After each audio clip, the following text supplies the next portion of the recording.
It sounded like a very painful end of his life. It's always hard to know what he was putting out that was serious and literal, and what was I don't know, some other exercise he would do, because he would assume personas publicly, so it was hard to know exactly how bad it was. But Yeah. clearly,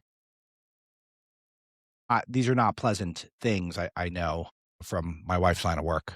We did joke about practical jokes he could play, videos he could record and post after he died and things like that. He didn't do any of that, but he had a sense of humor. And I'll reveal something to you that you're not going to hear on any other platform. I haven't told anybody yet outside of my wife, but my 4-year-old drew a card for him and she wrote to Scott and then she wrote her name under it.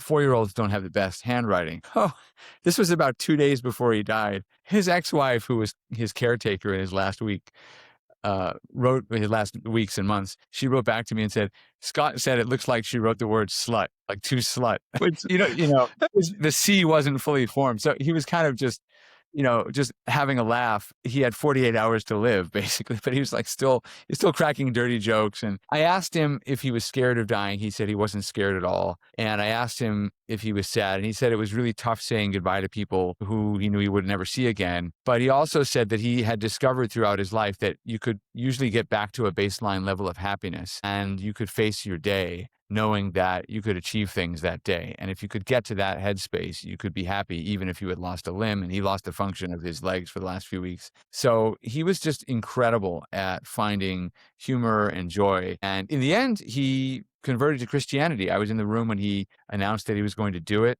I didn't know. He had already written down in a final message that he was doing it 3 days before that. I didn't know that because that was only revealed today on the day he died. But he made the announcement that he was going to convert. And that was really something to be there when he made that decision public. Wow. Yeah. And he was an extraordinary person.